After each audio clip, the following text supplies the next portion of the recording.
So people when it comes to GAD, it's always been. See, the thing is with the brain, unless somebody has the disorder, it's very tricky. It's very easy for them to miss certain small things to do with the disorder when they don't have it. Very easy to do that. So hence about this account we go into a huge amount of detail about OCD, of all the things that are never covered, because that's what I wanted to do to change the way OCD is dealt with in the world.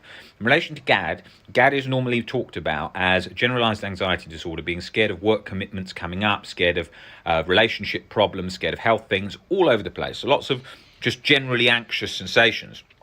However, that is not exactly the whole picture, for sure. Some people have there's often been reports talking about how they wanted to change GAD to talk about having physical GAD as opposed to just GAD in the thinking way. So people often think they've just got GAD if they're just generally anxious, and then doctors often diagnose it and say, oh yes, that's just being generally anxious, that's GAD. Well, that's not how it works. There's more to it than that. You can have just physical sensations all the time which don't turn off in relation to a cue of some kind of thing that scares you. So the individual will often have spoken about in the past it was called this, but then it was rephrased into GAD from free-floating anxiety. Free-floating anxiety was where people you were anxious, but they couldn't pinpoint what they were anxious about, and they couldn't find anything, so they would just say, well, I'm anxious and I don't know why.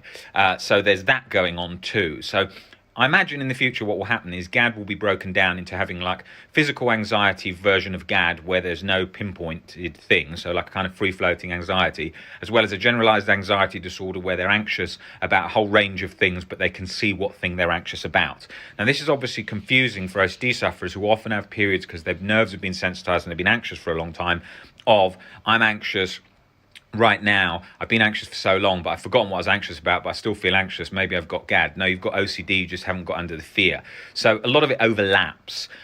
With me, I will go into my whole journey with GAD and talk about that in an individual video, as well as bringing webinars online about GAD in specific all these areas, and free-floating anxiety, how to get under it, and so on.